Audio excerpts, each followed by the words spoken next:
देह तव असे भोगाचे अधीन, याचे सुखसीन क्षणभंगूर, अविनाश जोडी देवा पायी भाव, कल्याणाचा ठाव सकळही क्षणभंगूर आहे येथील पसारा, आलिया काराव घेनासे अविनाश जोडी देवा पायी भाव, कल्याणाचा ठाव सकळही तुका म्हणे येते सकळ विश्रांती, आठवावा चित्ती नारायण, अविनाश जोडी देवा पायी भाव, कल्याणाचा ठाव सकळही विठ्ठल विठ्ठल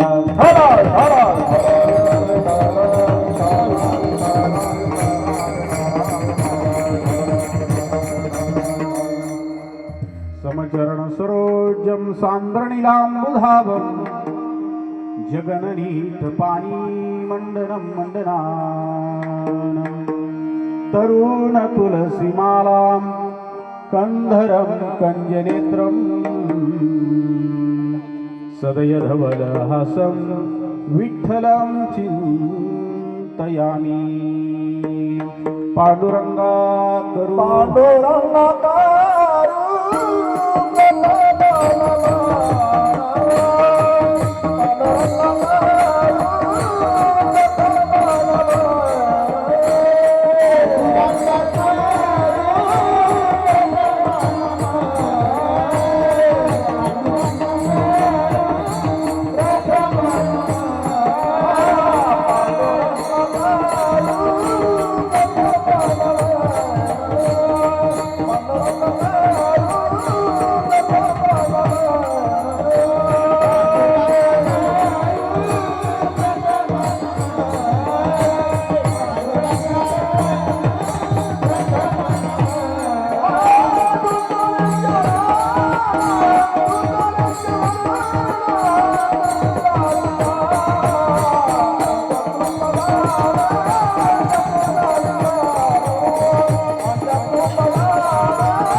पांडुरंगा करू प्रथम नमन, दुसरे चरण संतांची आम, त्यांचे कृपादाने कथेचा विस्तारू बाबाजी सद्गुरु दास तुकान जयांचे केलिया स्मरण होय सकळ विद्येंचे अधिकरण तेची वंदू श्री चरण श्री गुरूंचे ते नमस्कारोनी आता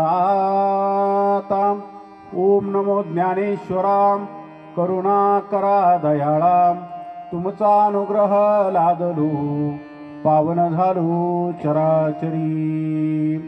प्रस्तुत प्राप्त कीर्तनरूपी सेवेकरता निवडलेला अभंग जगद्गुरु जगतवंदनीय देहूचे सुप्रसिद्ध असे असणारे संत हिंदू हृदय सम्राट छत्रपती शिवाजी महाराजांचे असणारे आद्यगुरु जगद्गुरु तुकोबराय. जगद्गुरु तुकोबरायांचा 4 चरणाचा आणि उपदेशक प्रकरणातील अभंग आजच्या सेवेकरता निवडला. विठ्ठल विठ्ठल विठ्ठल.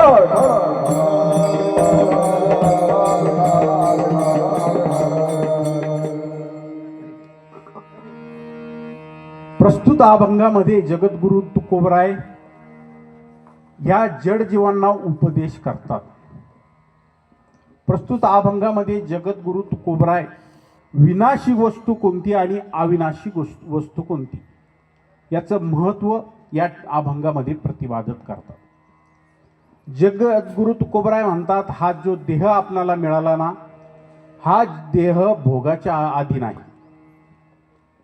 भोगाच्या अधीन असणाऱ्या या देहापासून जे सुख आणि दुःख आपल्याला मिळतं ते क्षणभंगूर अशा प्रकारचं आहे. मग असणारं हे क्षणभंगूर आपल्याला जे सुख दुःख मिळतं, तर आपल्याला अविरत असं जर सुख पाहिजे असेल तर ते कुठं मिळेल, तर ते कुठं मिळेल तर ते अविनाशी असणाऱ्या परमात्म्याकडे मिळेल. अविनाश जोडी देवापायी भाव, हा परमात्मा जो अविनाशी आहे त्याचे काय करा, त्याचे तुम्ही पाय धरा आणि त्या ठिकाणी काय होईल, तुमचं कल्याणाचा ठाव सकळही, त्या ठिकाणी तुम्हाला काय होईल, तुमचं सकळ असं कल्याण होईल. मग साधक म्हणतील, महाराज मग आम्ही हे संसार प्रपंच एवढा उभा केलाय, सगळं खटाटूप केलाय, हा सगळा उभा केलेला संसार याचं काय. तर जगद्गुरु तुकोबराय म्हणतात, क्षणभंगूर आहे येथील पसारा.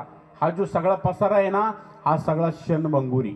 आणि जे जे आकाराला येतं, जे जे डोळ्याने दिसतं, आली या आकारा अवघे नाशी, हे सगळं काय होणार आहे, नाश होणार आहे. आणि शेवटच्या चरणात जगद्गुरु तुकोबराय म्हणतात, तुका म्हणे येथे सकळ विश्रांती. आणि तुम्हाला जर विश्रांती हवी असेल, समाधान हवे असेल, सुख हवं असेल, तर ते कुठे, इथं. इथं म्हणजे कुठं, त्या भगवंताच्या पाशी. म्हणून काय करा, या चित्तामध्ये काय करा, त्या भगवंताची साठवण करा. अशा असायचा अभंग आपल्या आजच्या सेवेकरता निवडला. विठ्ठल विठ्ठल.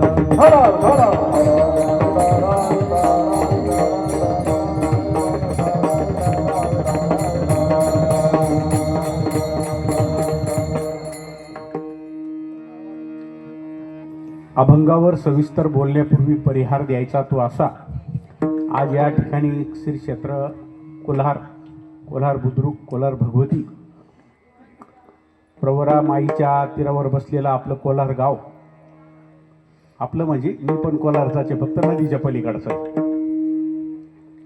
तर असणाऱ्या या कोल्हार परिसरामध्ये असणारी ही राऊत वस्ती आणि राऊत पाटील वस्ती या ठिकाणचे असणारे नवनाथ महाराजांचे भक्त. कारण की नाथ महाराजांची सेवा बाबांनी केली. नाथ महाराजांच्या असणाऱ्या कानिपनाथ मढीला बाबांच्या कंटिन्यू वाऱ्या असायच्या, म्हणजे ते वारकरीच होते. असे असणारे कैलासवासी नारायण सूर्यभान पाटील राऊत यांचं असणारं प्रथम पुण्यस्मरण. आणि या प्रथम पुण्यस्मरणाची सेवा माझ्यासारख्या या असणाऱ्या पामराकडे या ठिकाणी आली. वास्तविक पाहता तुमच्या सर्वांच्या, आता बाबा सगळे ओळखीचेच मेंबर आहेत आपले कोल्हारचे असल्यामुळं, आणि सगळ्यांनी मला या परिसरात पाहिलेलं आहे. पण सगळे म्हणतील, हा काय बाबा काय आम्ही आता पाहिलंय पण धोत्रावर काय ओळखू येत नाही. तर असणाऱ्या या सर्व आमचं असणारे भजनी मंडळ यांच्यामध्ये सेवा करता करता गुरुकृपा झाली आणि गुरुजींच्या आज्ञेप्रमाणे या ठिकाणी सेवा करण्याचा मी प्रयत्न करतो. माझे असणारे परम मित्र सतीश भाऊ खर्डे आणि आमच्या वहिनी साहेब यांच्या विनंतीनं या ठिकाणी सेवा करण्याचा, यांच्या योगाने या ठिकाणी सेवा करण्याची या ठिकाणी संधी प्राप्त झाली. त्यांचे प्रथमतः आभार मानतो. असणारे कैलासवासी नारायण पाटील राऊत यांच्या पश्चात असणारं त्यांचं कुटुंब, गंगा भागीरथी ताराबाई नारायणजी राऊत त्यांच्या पत्नी आहेत. त्यानंतर त्यांचे 2 भाऊ आहेत, निवृत्ती सूर्यभान पाटील राऊत आणि श्री सोपान सूर्यभान पाटील राऊत. त्यांचे चिरंजीव आहेत, चिरंजीव नवनाथ नारायण पाटील राऊत आणि त्यांचे पुतणी आहेत श्री नवनाथ नारायण राऊत आणि त्यांचे असणारे पुतणे श्री सुनील मच्छिंद्रजी पाटील राऊत आणि अनिल मच्छिंद्रजी राऊत. तसेच त्यांची असणारी कन्या सौभाग्यवती रंजना आप्पासाहेब काळे, त्यांचे असणारी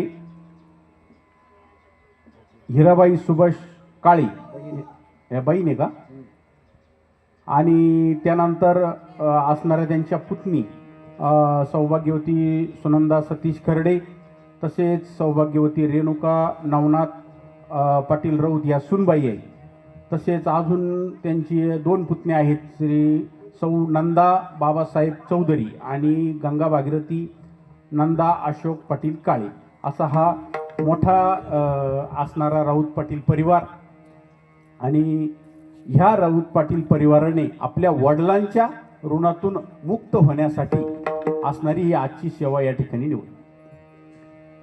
शास्त्र असं सांगतं, बाबा बरेच आपले ज्येष्ठ माणसं समोर बसलेली आहेत आणि आता काय महाराज की ह्याच लोकांनी कीर्तनं ऐकायची, इथून पुढच्या पिढीत कीर्तनं ठेवायचे, मग बाबाला सांगावं लागेल प्रेक्षक पण तुम्ही घेऊन या जा, बरोबर आहे का नाही.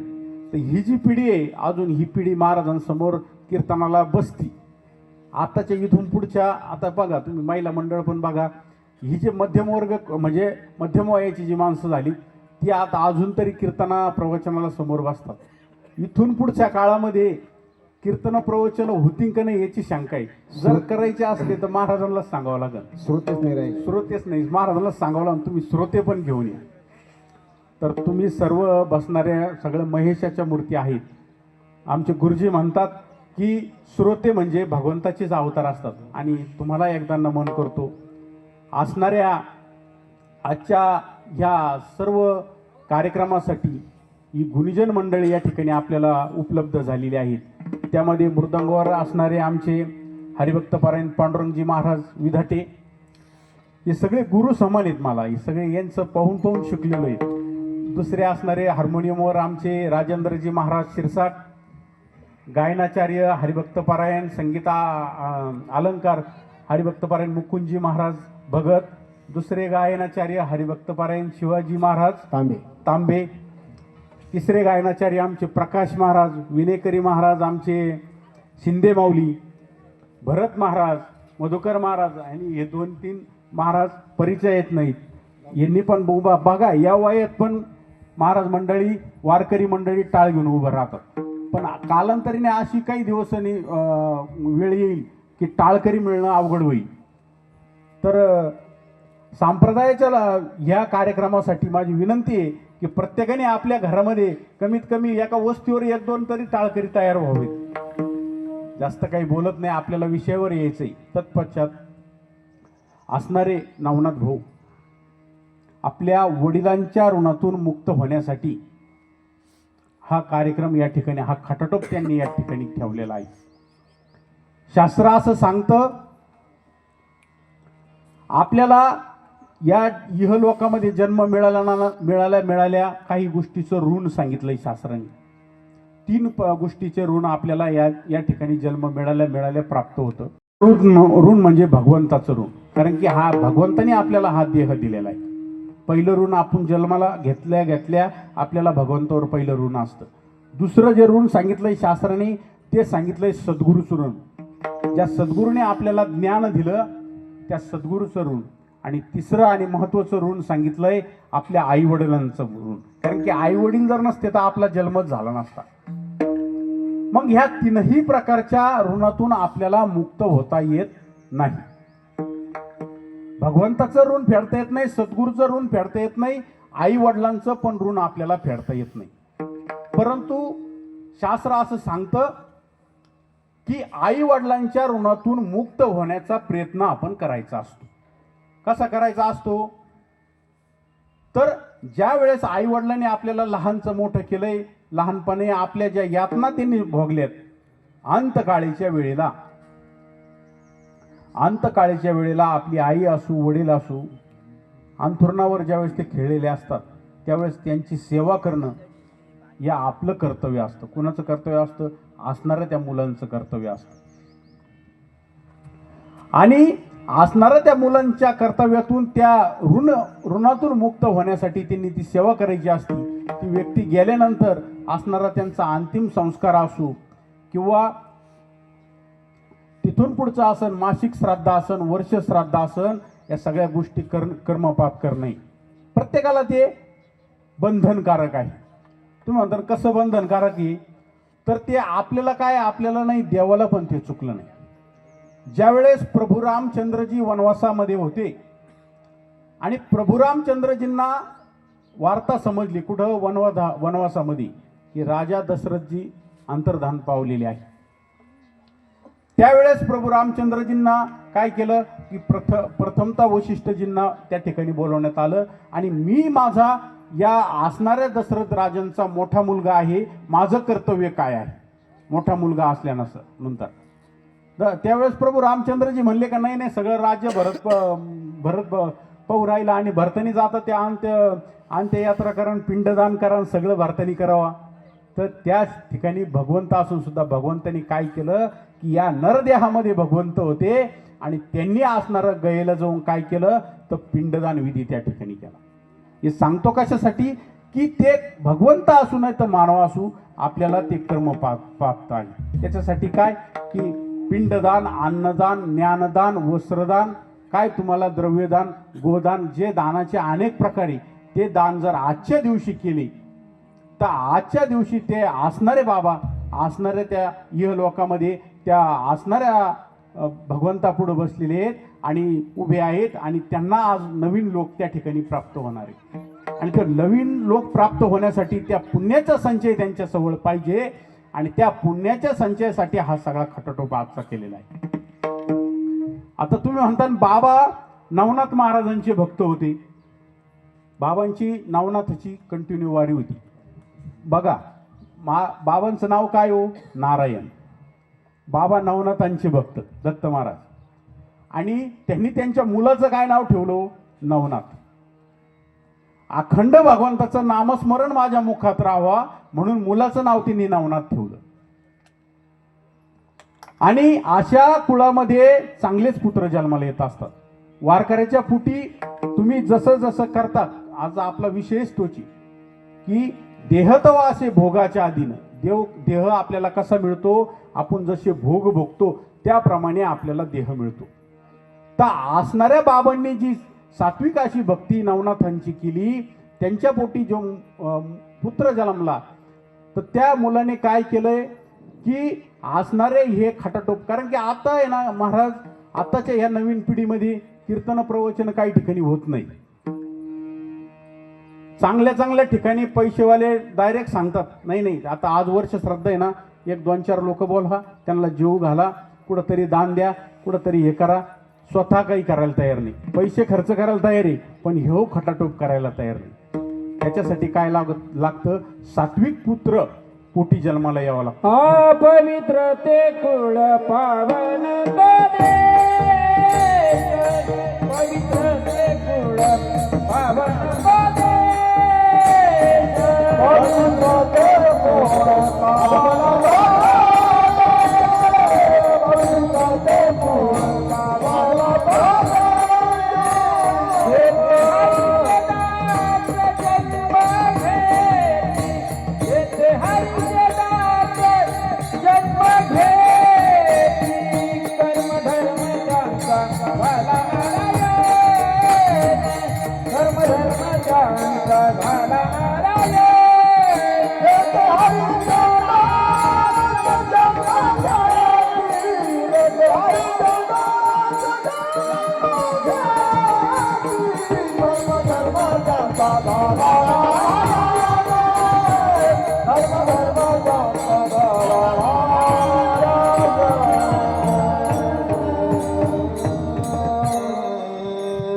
पवित्र ते कुळ पावन तो देश. पवित्र कुळामध्ये पवित्रच मुलगा जन्माला येत असतो. आणि अशा असणाऱ्या नवनाथ भाऊंना या ठिकाणी वर्षभर म्हणजे आपण संकल्प करतो बघा, 13व्याच्या दिवशी काही लोक संकल्प करतात. संकल्प काय करतात? दत्त महाराज जे त्याला खायचं नाही ना ते संकल्प करतात. एखाद्याला डायबिटीज झालेला असला ना, तो म्हणतो मी गुलाबजांबू सोडतो. काय करतो? गुलाबजांबू सोडतो. एखाद्याला भात आवडत नसला ना, तो म्हणतो मी भात सोडतो. पण आवडती गोष्ट आणि काही सोडित नाही. परंतु असणाऱ्या बाबांच्या सुनबाई, आताच महाराजांनी प्रमाण दिलं, पवित्र ते कुळ. कुळ कसं असतं आणि त्यांना सून पण कशी मिळाली बघा. त्या सुनबाईंना काय संकल्प केला की अखंड वर्षभर नामस्मरण करायचं. याला म्हणतात संकल्प. एकदा टाळी वाजवा सुनबाईंसाठी. आणि अखंड वर्षभर त्यांनी नामस्मरण केलं. प्रत्येक महिन्याला आमचे भरत महाराज आलेत, पाठीमागं बसले, उभं राहिलेत, उशिरा आलेत. त्यांनी महिन्याला काय केलं? या ठिकाणी भजन केलं. सगळी ही तांदुळनेरची मला वाटतं भजनी मंडळी, रामपूरची भजन मंडळी, आमचे मनू महाराज हे प्रत्येक महिन्याला भजनाला येत होती. हे कुठं होत नाही. आज वर्ष श्राद्ध करायला वेळ नाही. लोक भजन पूजन हा विषय आता या कलियुगामध्ये कमी झालाय. भगवंताने मग सांगितलंय, संतांनी सांगितलंय की कलियुगामधून जर तुम्हाला उतरून जायचं असेल किंवा उद्धारायचं असलं तर कलियुगामध्ये काय करायचंय? कीर्तन.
साधू संतांनी सांगितलंय कलियुगामध्ये कीर्तन करा.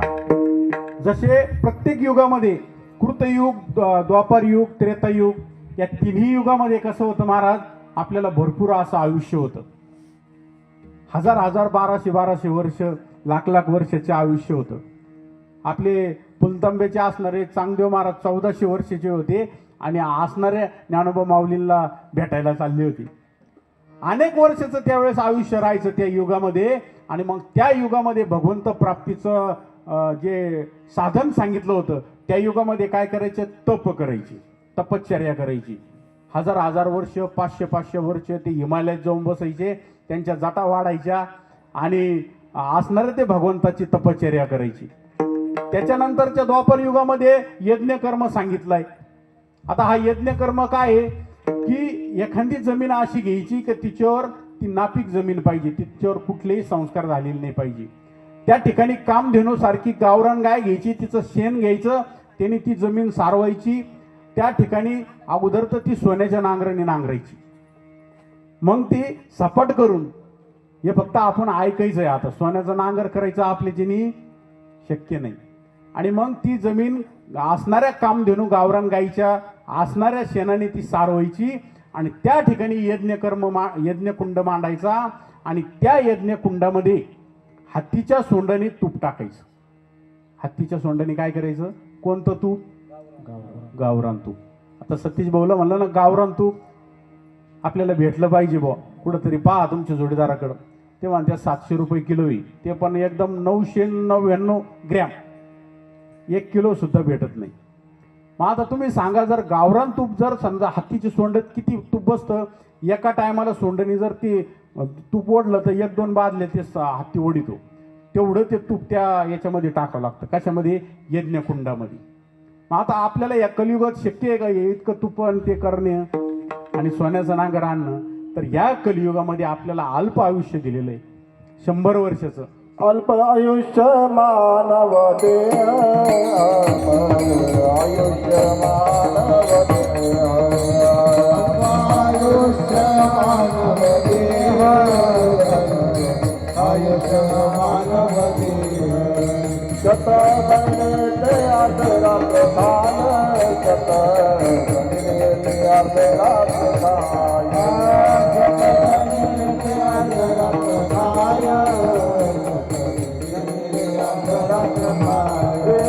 मध्ये भारत काय भजनाती रमेश पाहिला, भारत काय भजनाती रमेश पाहिला.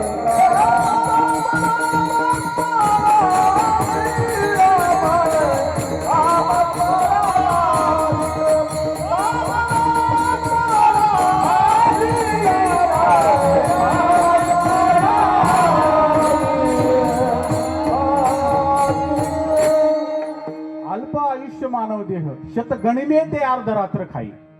आपल्याला या कलियुगामध्ये 100 वर्षाचं आयुष्य दिले. 100 वर्ष कोणी टिकत नाही. एखादा जर लईचं आसन त्यांचं प्रारब्ध मोठं तर त्याला ते 100 वर्षाचं आयुष्य मिळतं. पण शास्त्राने आपल्याला 100 वर्षाचं आयुष्य दिलंय कलियुगामध्ये. शतगणिने ते अर्धरात्र खाई. अर्ध तर झोपेतच गेलं. अर्ध कशात गेलं? दिवस निम्मा आणि रात्र निम्मा. अर्ध झोपेत गेलं. मध्ये बालत्व पीडा रोग क्षय, त्याच्यात लहानपण गेलं. मध्ये करोना आला, करोना गेला. काय रोग आलेत? पीडा रोग क्षय, अनेक रोग राई आल्या. मग काय उरलं व भगवंताचं नामस्मरण करण्यासाठी? तर ज्या वेळेस साधू संतांनी अवतार घेतले, साधू संतांनी कशासाठी अवतार घेतले? तर या जड जीवांचा उद्धार करण्यासाठी साधू संत अवतार घेतात.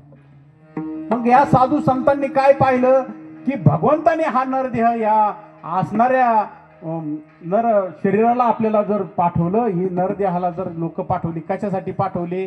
तर भगवंताचं नामस्मरण करण्यासाठी पाठवले. पण हे सगळे संसारात लुप्तय.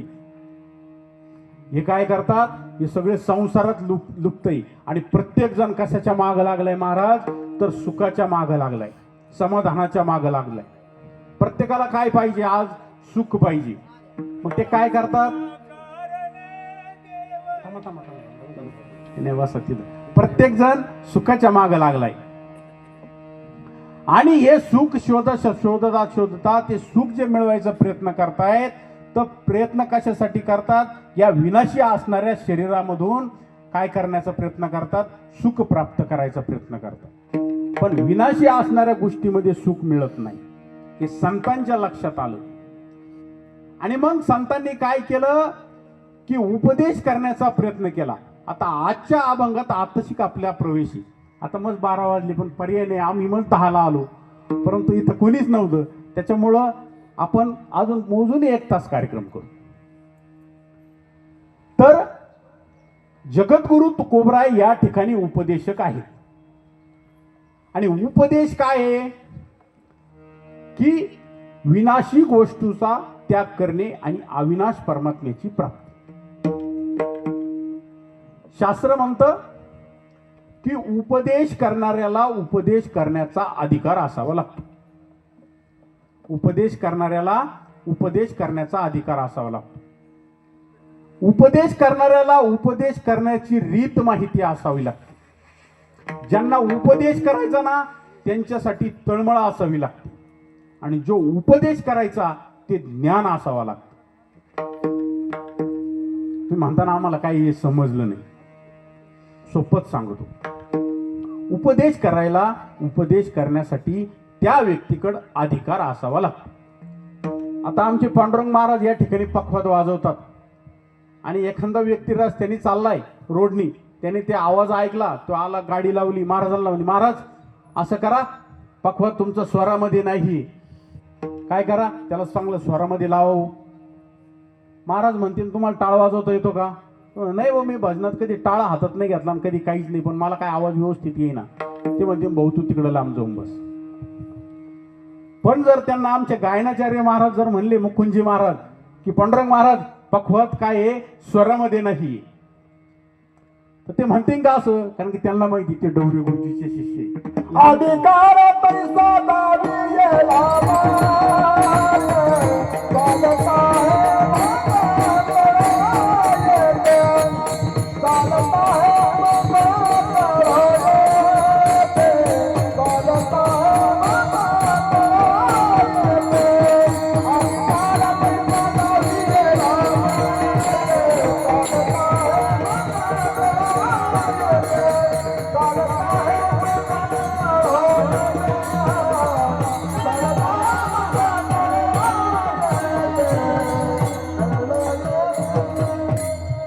अधिकार पैसा गावीला मार्ग. ज्याला जसा अधिकार आहे तो तसा मार्ग दाखवी.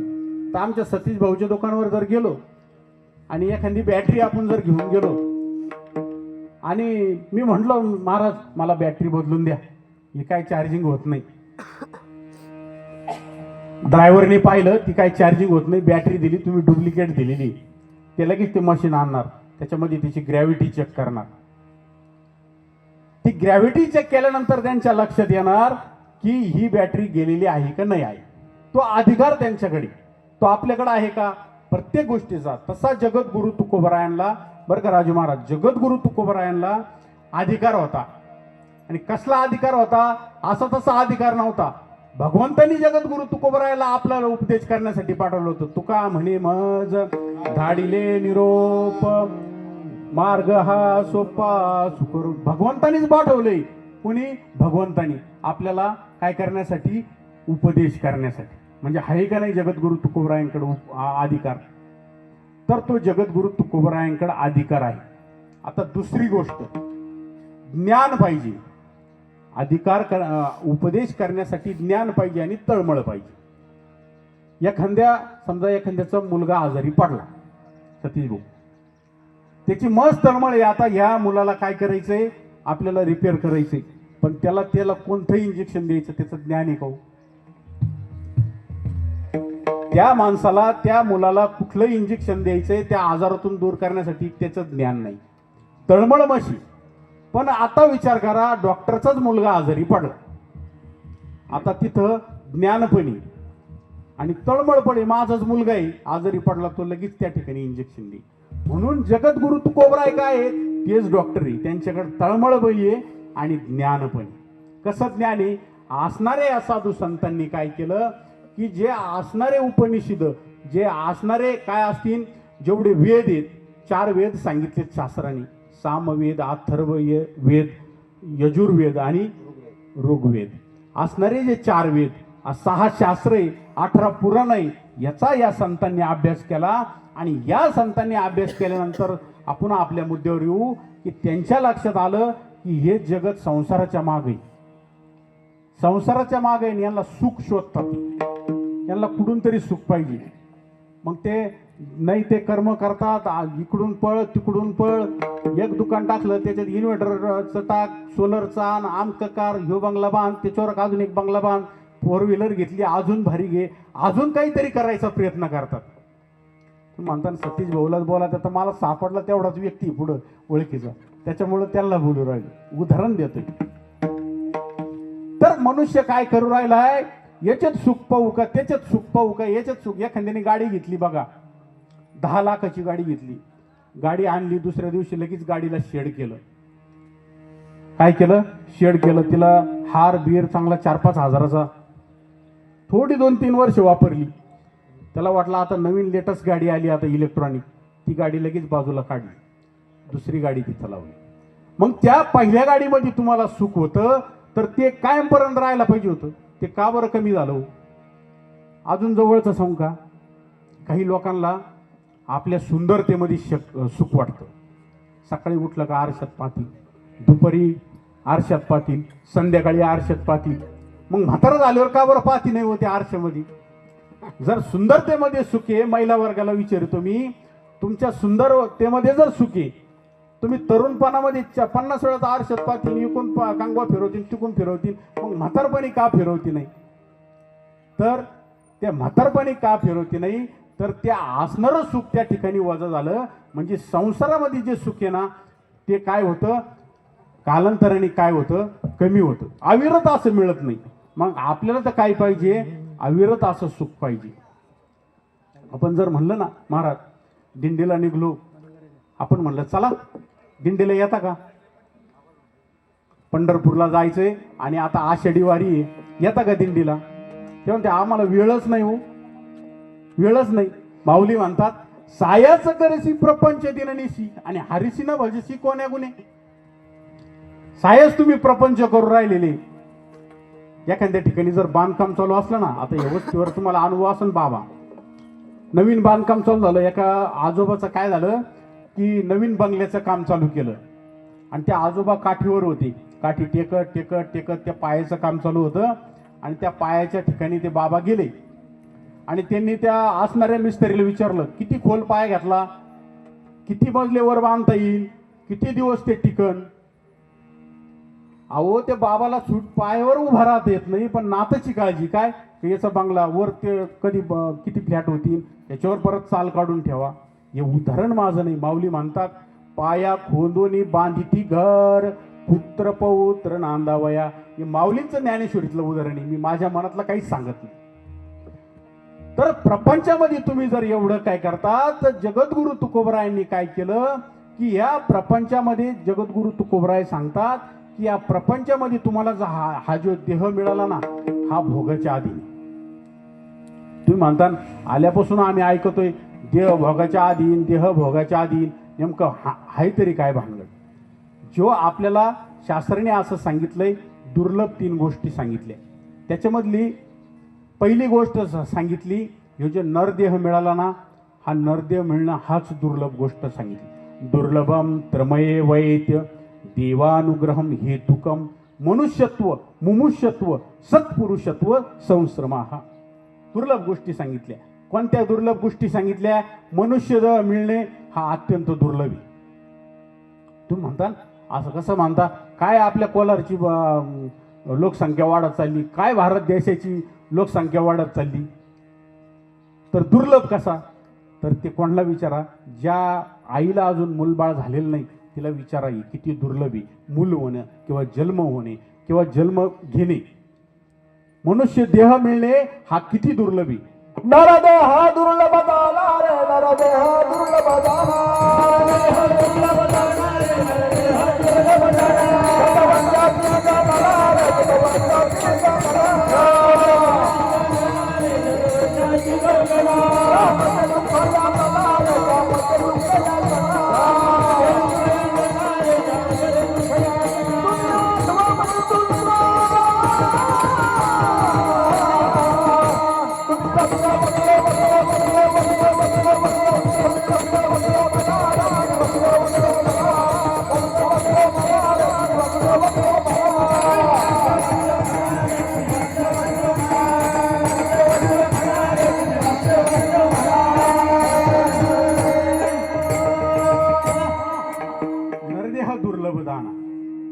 नाथ महाराज म्हणतात तुम्ही भगवंताचं नामस्मरण करा. आपला विषय चालला होता की हा दुर्लभ नरदेह कसा आहे.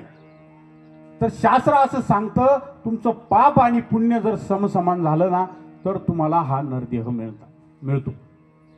पाप पुण्य समान समी तेने पावे कर्मभूमी.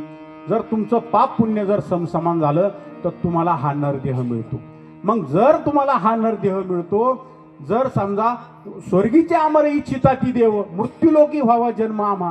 स्वर्गातले आमर इच्छा करतात की हा देह आम्हाला मिळाला पाहिजे, त्यांना तो मिळत नाही, आपल्याला तो देह मिळाला.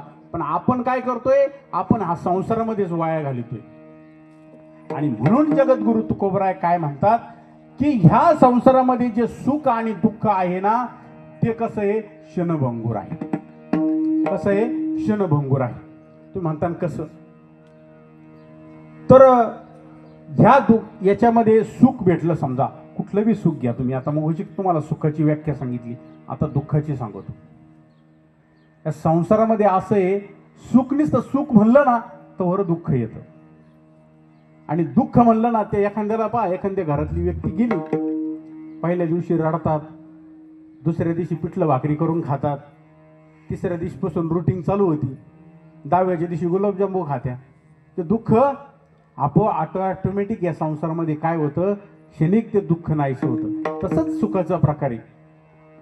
आणि हा जो देह प्रारब्धाच्या आधीने, प्रारब्ध जसा असेल तसा आपल्याला हा देह मिळतो.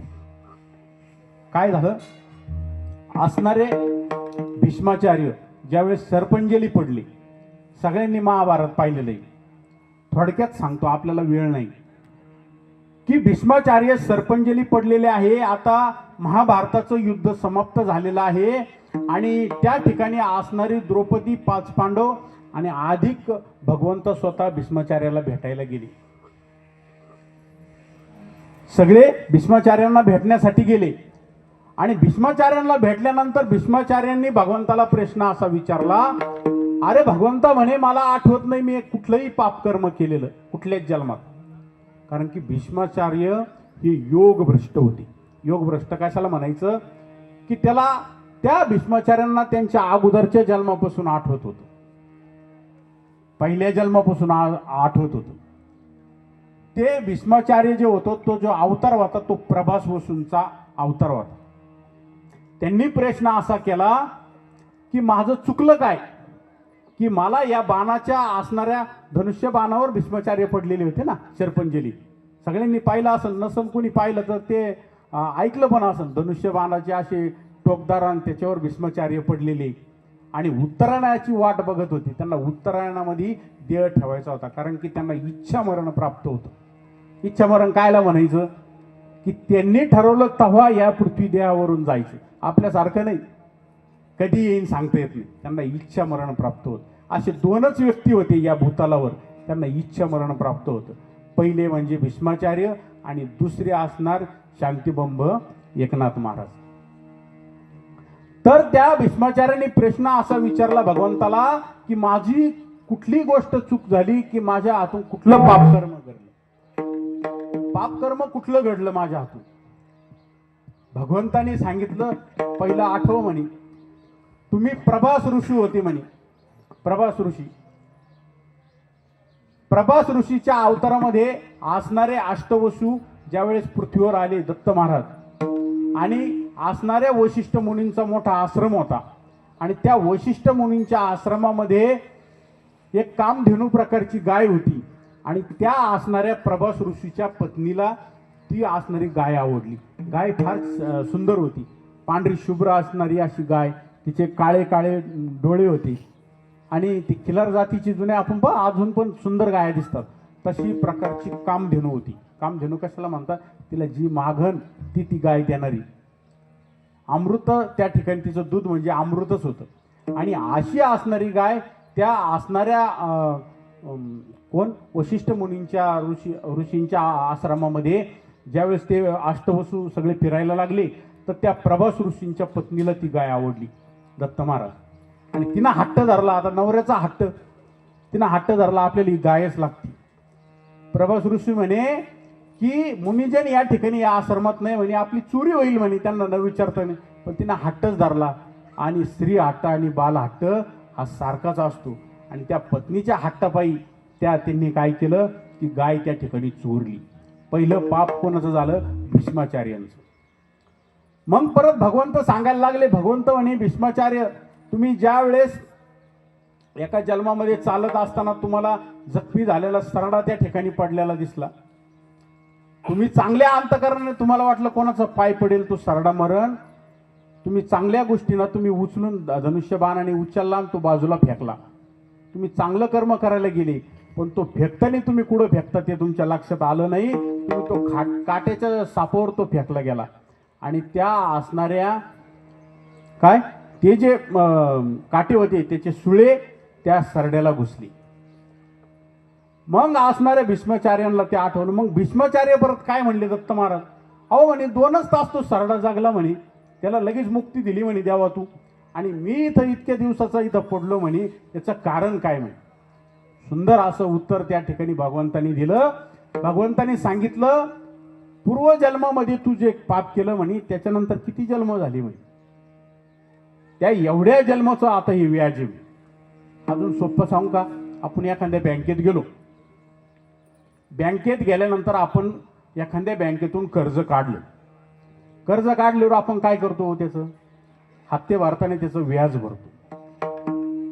भरतो का नाही. तसं त्या जन्मामध्ये भीष्माचार्यांनी जे ते पापकर्म केलं, ते पापकर्म केल्यानंतर ह्या जन्मामध्ये भीष्माचार्यांना काय करावं लागलं, व्याजासहित केले कर्म झाले त्याची भोगाले, केले कर्म झाले त्याची भोगाले, केले कर्म झाले त्याची भोगाले, केले कर्म झाले त्याची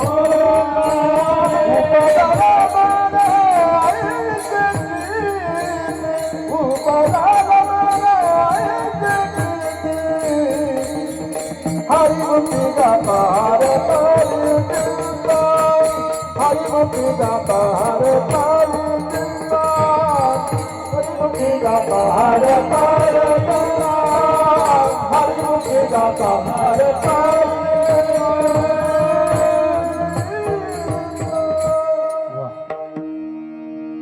महाराज म्हणतात तुम्ही जे कर्म केलेलं आहे ना ते तुम्हाला भोगावं लागेल.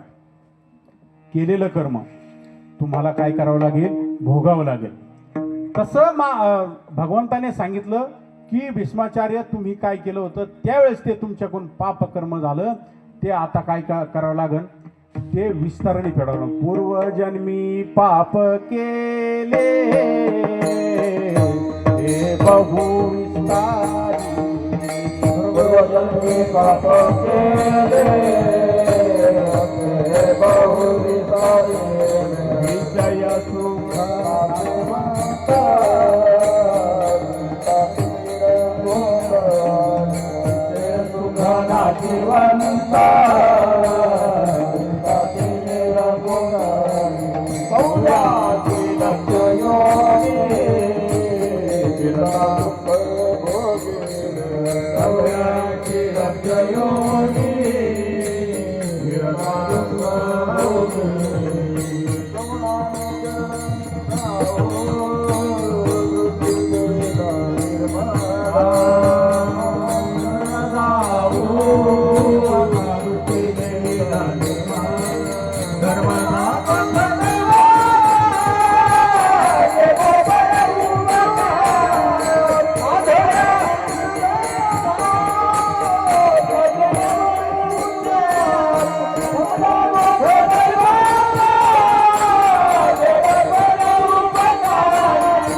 भगवंताने त्या ठिकाणी उत्तर दिलं, पूर्वजन्मात जे तुम्ही पाप केलं ना त्याचा विस्ताराने फेड काढावा लागतो.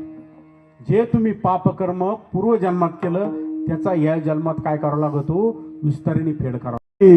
आम्ही तर कंटिन्यू भगवंताचं नामस्मरण करतो, आमच्यासारखं कोणीच काही करत नाही, आणि तरी देव आमच्याच मागं लागला हो. हा, तर ते काय असतं, तुम्ही पूर्वजन्मी जे केलेलं कर्म हे त्याचा विस्ताराने तुम्हाला या ठिकाणी फेडावं लागतं. आणि काहींना पूर्वजन्मामध्ये पुण्यकर्म केलेलं असतं, मग ते आता मोकळे सुटलेले पाप करायला. तर शास्त्र असं सांगतं पूर्वजन्मामध्ये तुम्ही ज्या गोष्टी केल्या त्या तुम्हाला आता काय करावं लागतील, फेडावं लागतील. मग जगद्गुरु तुकोबराय म्हणतात की हा देह, तो जो देह आपल्याला भेटलाय तो भोगाच्या आधीने, आणि त्याच्यामध्ये जे सुख आणि दुःख आहे ते कसे आहे, ते क्षणभंगुरे, ते कधी ना कधी नाश पावणारे अभंगाच्या प्रथम चरण. देह तव आसे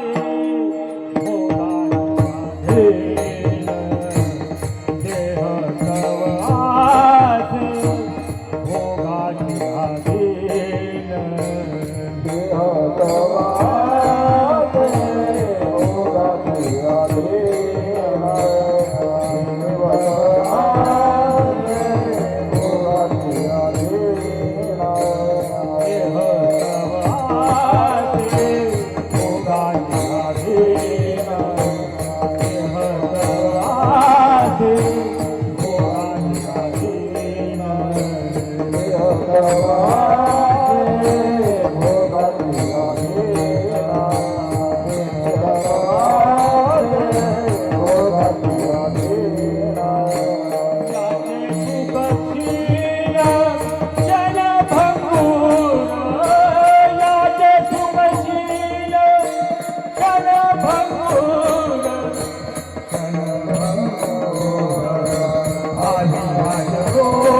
भगवंत जगद्गुरु तुकोबराय सांगतात की हा देह कसा आहे, विनाशी आहे आणि याच्यापासून मिळणारं कुठलंही जे सुख आहे किंवा कुठलंही दुःख आहे ते कसं आहे की ते अल्प आहे, कमी आहे, क्षणभंगुरी. म्हणतात हे लय वेळचं चाललंय क्षणभंगूर क्षणभंगूर. काय क्षणभंगुरी? क्षणभंगूर याला असं म्हणायचं. क्षण कशाला म्हणायचं ते सांगतो की आपण सगळ्यात जे टाइम मोजायचं जे साधन आहे त्याला आपण सेकंद असं म्हणतो.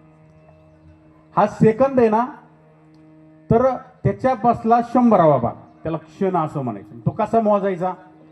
तर कमळाच्या पाकळ्या घ्यायच्या 100 कमळाच्या पाकळ्या घ्यायच्या आणि त्याला काय करायचं, सगळ्यात नाजूक जी पाकळी असते ना ती कमळाची असते. म्हणजे गुलाबाची जी पाकळी असते ना त्याच्यापेक्षा नाजूक कमळाची पाकळी असते.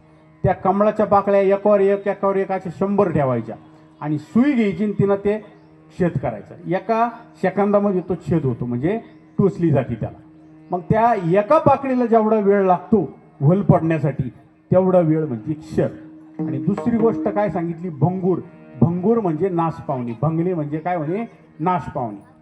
मग जगद्गुरु तुकोबराय म्हणतात देह तवा असे भोगाच्या आधी आणि याच्यातलं सुख आणि क्षीण कसं आहे? क्षणभंगूर आहे. त्यासाठी एक उदाहरण देतो पठारे महाराजांचं. पठारे महाराज म्हणतात जर वीज जर चमकली ना, वीज चमकली तर त्याच्यापासून प्रकाश पडतो का नाही? प्रकाश आहे का नाही? मग तो कोणत्या उपयोगाचा आहे? त्या प्रकाशामध्ये आपल्याला एखादं ज्ञानेश्वरीचं पारायण करता येईल का? ते पठारे महाराज उदाहरण सांगायचे की म्हणे एका उपरण्यामध्ये बाबा तुम्ही एक मोठा दगड बांधून आणा, जसा तेवढा तुम्हाला उचलन तेवढा, आणि तो मी सोन्याचा करायची माझ्याकडे किमया आहे. आता कीर्तन भारी आहे का नाही? सोन्याचा भाव काय आहे?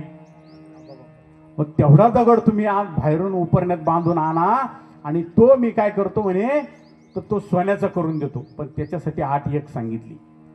वीज चमकली का म्हणे, वीज त्याचा प्रकाश पडला का, त्या प्रकाशामध्ये 21 वेळा त्या उपरण्याला गाठी बांधायच्या. तो दगड त्या उपरण्यात बांधायचा आणि 21 वेळा सोडायचा. सोपं आहे का नाही? ती गाठ नीट त्या उपरण्यात ते दगड बांधायचा आणि सोडायचा, लगेच तो सोन्याचा होईल. पण कवर तर जोपर्यंत त्या विजेचा प्रकाश आहे तोपर्यंत होईन का शक्य? तसा तो मग आनंद आहे की नाही? तो उजेड आहे, त्याच्यामध्ये आनंद आहे की नाही? पण मग त्याच्यामध्ये त्याचा काही उपयोग आहे तो क्षणिक आहे.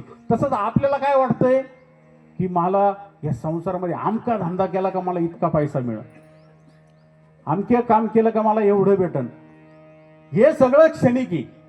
जगद्गुरु तुकोबराय म्हणतात तुम्हाला जर अविनाश परमात्मा भेटवायचा असेल, तुम्हाला अविनाश सुख भेटायचं असेल, तर त्या परमात्म्याच्या पायाला तुम्ही काय करा? स्पर्श करा. तुम्ही म्हणता तो अविनाश आहे का? हो भगवंत अविनाश आहे का? तुमचं लय वेळचं चाललं क्षणभंगूर इथलं पसारण आली आकाराव घेणाशेन. हा, मग तो भगवंत अविनाशी आहे का? तर शास्त्राने नाशाचे 3 प्रकार सांगितले. नाशाचे शास्त्राने आपला जो नाश होतो, आपल्या या शरीराचा जो नाश होतो, याचे शास्त्राने 3 प्रकार सांगितले. पहिला प्रकार सांगितला परतानाश, दुसरा सांगितला स्वभावनाश, आणि तिसरा कोणता सांगितला हो महाराज? हा, स्वभावनाश सांगितला, परतानाश सांगितला, आणि तिसरा नाश सांगितलाय स्वभावनाश, परतानाश, आणि तिसरा नाश सांगितलाय, थांबा तुम्हाला उदाहरण सांगतो. हा, परतानाश सांगतो. समजा आता हडप्पा, मोहनजोदडो ज्या ठिकाणी आपल्याला आता उत्खनन केलंय, आणि त्या उत्खननामध्ये काय सापडलंय? गाडगे मडके सापडले, जुने 5000 वर्षापूर्वीचे. 5000 वर्षापूर्वीचे गाडगे मडके अजूनही. मग ते का बरं गेले नाही होते? मातीपासून तयार झाले. आणि त्याचा नाश कधी होतो? आपण जर समजा एखादा गाडग माठ आणला कुंभाराच्या इथून, तो कधी नाश पावतो? ज्यावेळेस त्याला काहीतरी लागतं, त्याला काहीतरी हातोडीना दगडाने आपण हाणू, त्यावेळेसच नाश पावतो. नाही तर ते पिढ्या न पिढ्या, काही लोकांच्या घरात 20-20, 25-25 पिढ्यापासूनची ते रांजण रवलेली अजून तशीची. मग तो नाश कधी होतो? ज्यावेळेस दुसऱ्याने केला ना, दुसऱ्याने केल्यानंतर जो नाश होतो त्याला परतानाश असे म्हणतात. तुम्ही म्हणताना आम्हाला काही कळलं नाही, अजून सोपं सांगतो. समजा आता घडू नाही, पण आपल्या रोडवर आता हा नगर मनमाड रोड आहे, आणि या नगर मनमाड रोडमध्ये 4-5 लोक एका गाडीमध्ये बसून चालली होती, आणि मोठी गाडी आली, मोठा डंपर आला, आणि त्या डंपरने ती गाडी उडवली आणि ती चिरडली. फक्त गाडी चिरडन का गाडीतले माणसं चिरडतील? हा, माणसं पण चिरडतील. ते जर चिरडले तर त्याला असं म्हणतात, त्याला आश्रयनाश असं म्हणतात. तिसरा जो आश्रयनाश. माऊलींना त्यासाठी एक उदाहरण दिलंय बघा, की जर समजा आता या ठिकाणी समोरची भिंत आहे, या भिंतीवर एखादं चित्र काढलं, आणि ते चित्र काढलं समजा चांगला एखादा चित्रकार आणला, त्यांनी ते चित्र काढलं, कालांतराने समजा ते नवीन घर बांधायचं म्हणून ती भिंत पाडली, चित्र राहीन का होती? पडोली गेली या भिंती, मग चित्राची होय माती. म्हणजे जे 3 सांगितले नाश, परतानाश, आश्रयनाश, आणि कोणता? स्वभावनाश. 3 नाश. पहिलं उदाहरण तुम्हाला सांगितलंय की त्या गाडग्या माडक्याला जर मारलं तर त्याचा नाश होतो, म्हणजे दुसऱ्याने केला तर नाश होतो, त्याला परतानाश असे म्हणतात. दुसरं सांगितलंय आश्रयनाश, कोणाच्या आश्रयाला जर असलं तर त्याचा नाश होतो. आणि तिसरं सांगितलंय स्वभावनाश, ते स्वभावतनीच नाश. आता त्याचं उदाहरण सांगतो.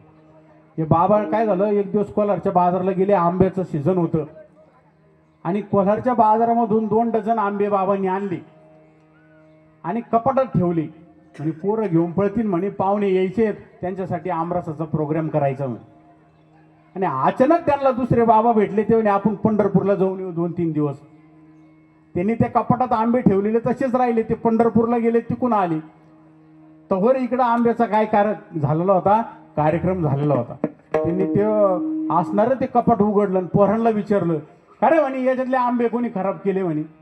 ते पोरं म्हणे चावी कोणाकडे होती? मग तुम्ही मला सांगा, त्या आंब्याचा नाश कशाने केला हो? तो स्वभावतानीच झाला. तसं हे शरीर आहे, हे शरीर कसं होणार आहे? स्वभावताने हळूहळू काय होणार आहे?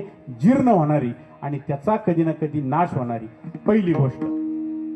मग शास्त्र असं सांगतं की ज्या नरदेहाला आपण प्राप्त झालो याचा 3 प्रकारने नाश होतो. आता 3 प्रकार सांगितले. स्वभावताने याचा नाश होतो, जीर्ण झाल्यानंतर, हा म्हातारा झाल्यानंतर कधीतरी याचं शरीर काय होणार आहे? नाश पावणार आहे. एक तर. दुसरं, जर कोणी जर येऊन याला मारलं, गोळी घातली, काय जे केलं, परतानाश, दुसऱ्याने मारल्यानंतर त्याचा नाश होतो. आणि तिसरं तुम्हाला सांगितलं, एखाद्या असणाऱ्या आपण आश्रितात असलो आणि त्या आश्रयाचा जर नाश झाला तर आपला पण नाश होतो. म्हणजे 3 प्रकारनी असणाऱ्या या शरीराचा नाश होतो. मग आपला विषय असा चालला होता, भगवंत कस काय अविनाशी?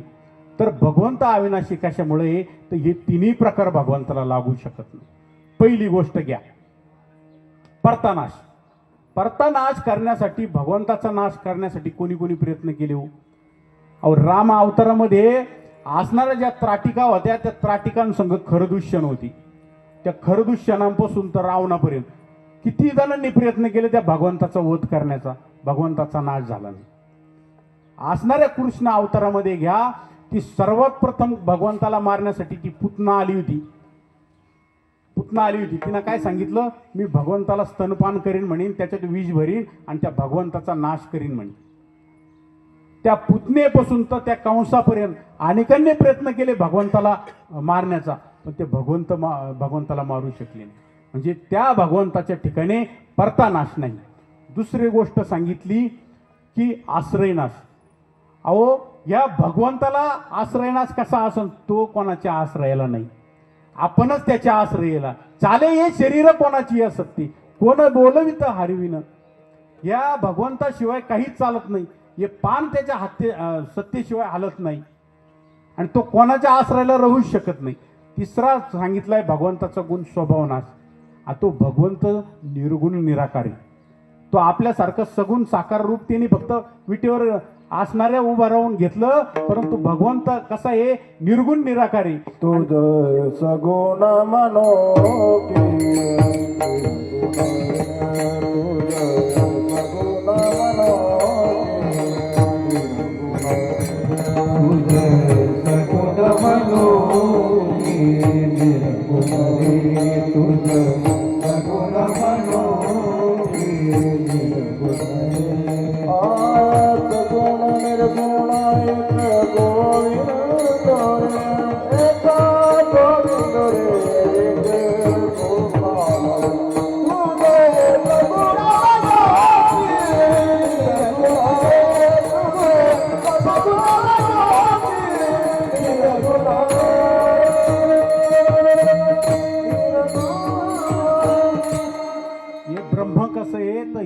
निराकारी. आपल्यासारखं सगुण नाही, आपण सगुण पण नाही. आपण कसं आहे, नरदेहाला प्राप्त झालेलो आहे. आणि माऊली म्हणतात, आणि शरीर जात आघवे हे नाशिवंत स्वभावे, म्हणून तू झुंजावे पंडुकुमारा.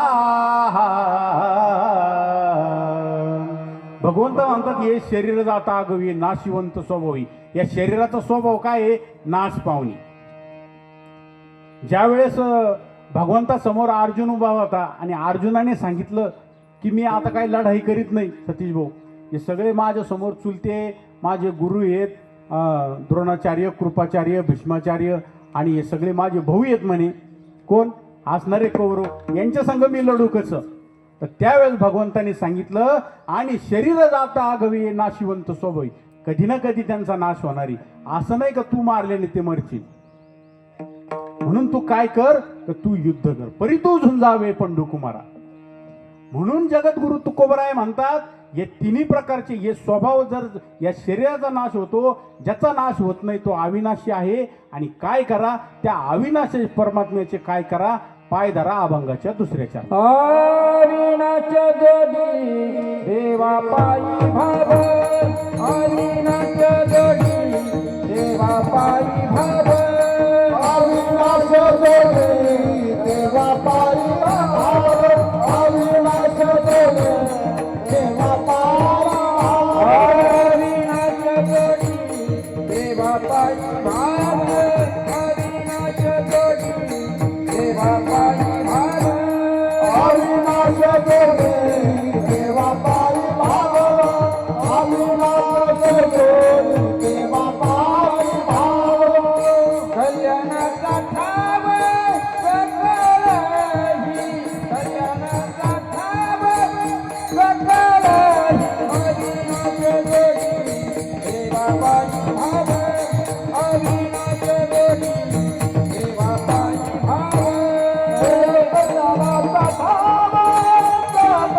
सकलही, कल्याणाचा ठाव सकलही, अविनाश जोडी देवा पायी भाव, अविनाश जोडी देवा पायी भाव.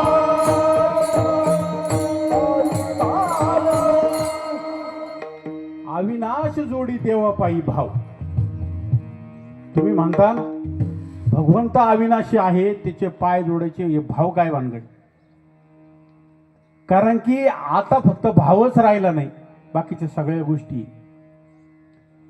महाराज काही जण म्हणतात की आम्हाला काही नाही, आमची मनाची माळ आहे, आम्ही शनिवार रविवार जे करायचं ते करतो, रविवारच्या दिवशी सोमवारी उठतो का महादेवाच्या मंदिरात जातो, सुंदर असं मंदिर कोलारमध्ये झालंय, मंगळवारी गेलो भगवती मातेचं दर्शन घेतो, बुधवार आम्हाला मोकळा आहे,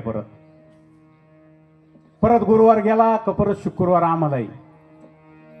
आम्ही किती भक्ती करतो देवीचं. एक जण तर मला म्हणे, महाराज तुम्ही काय हे धोत्र घालता, भजन करता, आणि माऊलींना हरिपाठामध्ये सांगितलंय देवाची येद्वारी उभा क्षणभरी आणि तेने मुक्तीचारी साधी येले. किती सोपं आहे म्हणे. मग महाराज ज्ञानेश्वर महाराजांनी चुकीचं सांगितलं का? मग त्याला म्हणलं तू अभंग परत एकदा म्हण. परत तो म्हणला देवाची येद्वारी उभा क्षणभरी. म्हणलं तू देवाच्या द्वारात राहतो उभा का देवळाच्या दारात राहतो? महाराजांनी काय सांगितलंय, तुम्ही आपण अर्थ काय घेतो, भावार्थ कशाला म्हणायचं आणि सरळ अर्थ कशाला म्हणायचं. आमचे राजू महाराजांचे वडील त्यांनी एक गोष्ट सांगितली, 1-2 मिनिटात सांगतो. आमचे अण्णा कायमच काहीतरी वेगळं सांगत असतात. एक वयस्कर व्यक्ती वृद्धापकाळाने पडलेली होती आणि त्याने काय केलं, त्याचे 2 असणारे मुलं होते, दोन्ही मुलांना बोलून घेतलं महाराज. दोन्ही मुलांना बोलून घेतलं आणि त्यांनी सांगितलं की आता मी काय राहत नाही म्हणे, मला भगवंताचा आता एवढे 2-4 दिवसात काय होणार आहे, भगवंत मला घेऊन जाणार आहे, पण तुमच्यासाठी माझा तळमळ जीव करतोय म्हणे, आणि मी तुम्हाला 1-2-3 वाक्य सांगतो, याचं आचरण तुम्ही करा म्हणे. आणि त्या असणाऱ्या बाबांनी काय सांगितलं, त्याच्या दोन्ही मुलांना असं करा म्हणे, गोड करून खायचं म्हणे. काय मग सांगितलं? गोड करून खायचं, मऊ करून झोपायचं म्हणे. काय शब्द ध्यानात राहू द्या.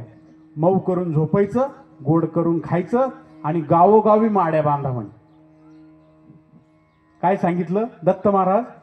गोड करून खा, मऊ करून झोपा, आणि गावोगावी माड्या बांधायच्या म्हणे. चालन म्हणे. कर्म धर्म संयोगाने ते बाबा गेले 2-4 दिवसांनी. असणारा लहाना मुलगा होता ना, त्याने सांगितलं, त्याची बायकून ते दोघं हुशार, ते म्हणे आता बाबांनी आपल्याला सांगितलेलं आहे गोड करून खायचं. रोज त्यांनी शिरा, एक दिवस शिरा, एक दिवस गुलाबजांबू, एक दिवस गोडच खायचं ना. मऊ करून भारी भारी गाद्या आणल्या, त्या गाद्या करून मऊ करून झोपायचं म्हणे. आणि ते म्हणे आता गावोगावी माड्या बांधायच्या म्हणल्यावर थोडं अवघडच आहे, प्रत्येक गावात माडी बांधायची सोपं नाही म्हणे. पण मग त्यांनी काय केलं, त्यांची असणारी जी जमीन जायदाद होती ना, सारी विकून टाकली, सुरुवात केली परत एका गावात 1-1 माडी बांधायला. मोठा मुलगा हुशार होता. मोठ्या मुलांनी काय केलं, आपलं शेतीमध्ये काबड कष्ट करीत राहिला, त्याचं सगळं कर्म करायला लागला.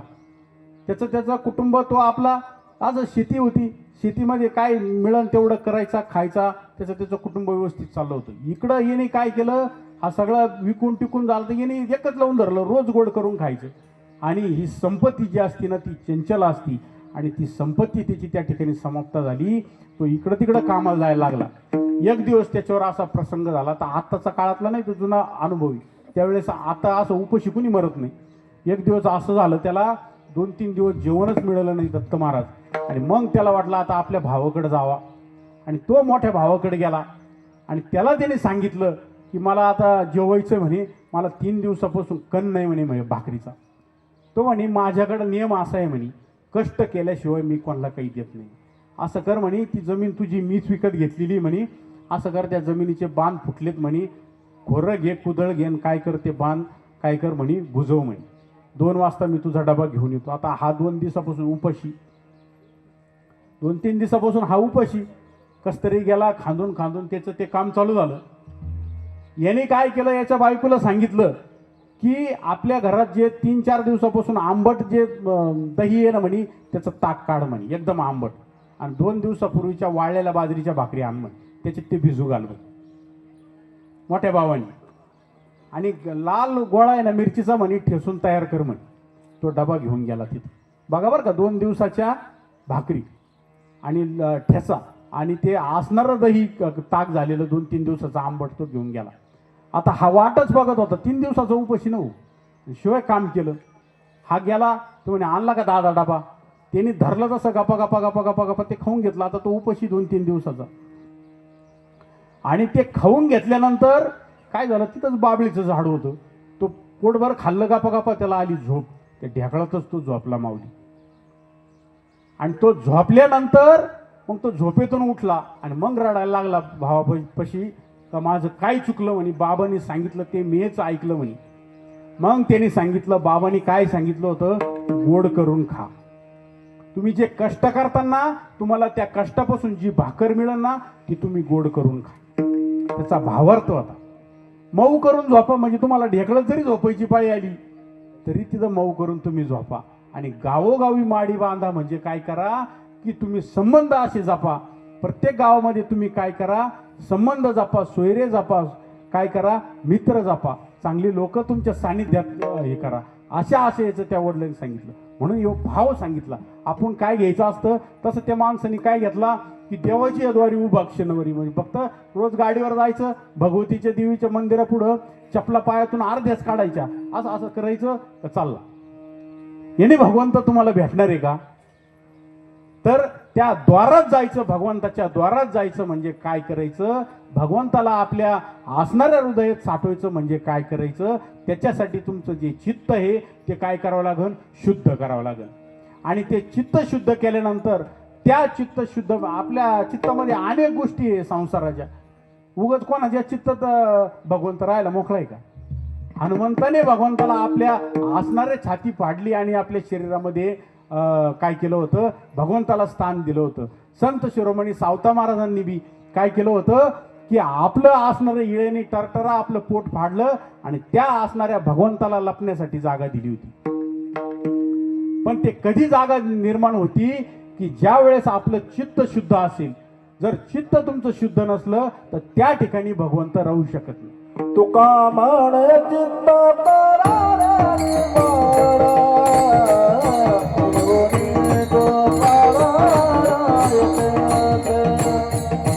येऊनी गोपाळा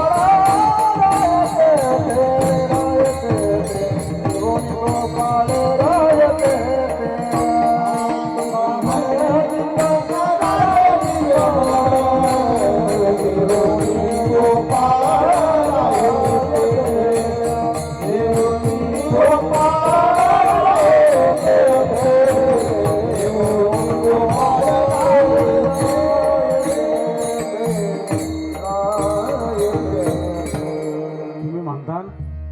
एवढं सांगितलं मग आता चित्त शुद्ध कसं करायचं ते पण सांगा. आपलं चित्त भगवंत आपल्या चित्तामध्ये साठवायचं आहे तर त्याची चित्त शुद्ध कसं करायचं तर शास्त्र असं सांगतंय आपल्यामध्ये 3 प्रकारचे दोष. आपल्यामध्ये 3 प्रकारचे दोष. पहिला दोष शास्त्राने सांगितलाय मल दोष, दुसरा दोष सांगितलाय विक्षेप दोष आणि तिसरा दोष सांगितलाय आवरण दोष. आता विस्ताराने सांगतो. मल दोष कशाला म्हणायचे. आता आपण कीर्तनात बसलोय. काही जण आले आमचे प्रकाश भाऊ सारखे 12-12:30 आणि कव्हर बाबांनी लावून धरलंय काय माहिती. मला तर आता जायचंय अजून माझ्या मागं अनेक उद्योग आहे. अशोक मामा म्हणतील मी मस्त लवकर आलो पण काय उपयोग नाही झाला बाबांनी माझं नाव नाही घेतलं. तर बरं का अशोक मामा तर असणाऱ्या ह्या मंडपामध्ये कुठलंही भगवंताचं जर नामस्मरण चालू असलं. आता आमचं सतीश भाऊ म्हणून माझं दुकानावर कोण नाही. आम्ही दोघं इकडं वर साड्याला गिऱ्हाईक आले असतील वहिनीला मला खाली गिऱ्हाईक आली असतील आणि मी इथं बसलो. आता एक कार्यक्रम दिलाय बाबाला आणि त्याच्यामुळे बसावं लागलं आणि कवा उरकत आहे काय माहिती. हे जे विचार येतात याला मल दोष असे म्हणतात. अजून सोपं सांगू की आपण कुठल्याही चांगल्या कर्मामध्ये जर बसला असलो नामस्मरणामध्ये जर बसला असलो आपल्या मनामध्ये इतरत्ल जे विचार येतात याला मल दोष असे म्हणतात. मग तुम्ही म्हणता हा मल दोष कशाने घालवायचा तर मल दोष जर घालवायचा असेल तर शास्त्र असं म्हणतं सत्कर्म केल्याने मल दोष जातो. आता सत्कर्म म्हणजे काय करायचं दुसऱ्याच्या पंक्तीत वाढायचं काम करायचं. अन्नदान करायचं, ज्ञानदान करायचं. ज्ञानदान तर नाही जमत आपल्याला पण अन्नदान करा, अर्थदान करा, वस्त्रदान करा. हे दान केल्यानंतर मल प्रकारचा दोष जातो. दुसरा दोष सांगितलाय विक्षेप दोष. विक्षेप दोष कशाला म्हणतात? सकाळी आपल्याला आता एखाद्या कामावर जाणारी व्यक्ती राहते आणि रोजची देवपूजा राहते. मग ते काय करतात, सकाळी उठलं पटापटापटा आंघोळ केली की देवापुढं जाऊन बसायचं. धरले देव, पटकन पाण्यात ओतले, भरून पाणी ओतलं, आडे तिडे ते नॅपकिन चोळले, ठेवले वर, आडे तिडे ठेवले, चालले. असं चालू आहे त्याचं. चालू झालं समर्पय आम्ही जे नाही ते त्याचे मंत्र चालू झाले. तेवढेच एखादा पाहुणा आला, दत्त महाराज, तेवढेच एखादा पाहुणा आला किंवा एखाद्याने आरोळी दिली. त्या असणाऱ्या कर्मामध्ये म्हणजे आपण काय करतोय, देवपूजा करू राहिलोय आणि देवपूजा करीत असताना एखादा मध्ये विक्षेप आला, एखाद्याने आरोळी दिली किंवा काय जेव्हा असेल तो विक्षेप आला, चांगलं कर्म करताना येणारी अडचण याला विक्षेप दोष असे म्हणतात. मग तुम्ही म्हणता विक्षेप दोष कसा घालवायचा? तर विक्षेप दोष जर घालायचा, समजा आता मी इथं कीर्तन करू राहिलो, कीर्तन चालू असताना पाठीमागं 2-4 जण बडबड करू राहिली, हा म्हणजे विक्षेप दोष. तो आवाज आपल्याला पुढे येतोय आणि तो काय होतो, कुठल्या कार्यामध्ये तो असणारा पाठीमागचा दोषाने काय होतो, या कार्यक्रमामध्ये विक्षेप निर्माण होतो. त्याला विक्षेप दोष असे म्हणतात. हा विक्षेप दोष कसा घालायचा पांडू महाराज? तर विक्षेप दोष जर घालायचा असला तर शास्त्राने सांगितलंय नामस्मरण करा. काय करा? हित ते करावे देवाचे चिंतन, हित ते करावे देवाचे चिंतन, हित ते करावे देवाचे चिंतन, हित ते करावे देवाचे चिंतन, हित ते करावे देवाचे चिंतन, हित ते करावे देवाचे चिंतन, हित ते करावे देवाचे चिंतन, हित ते करावे देवाचे चिंतन. करणी आम्हाला तुझा भावे,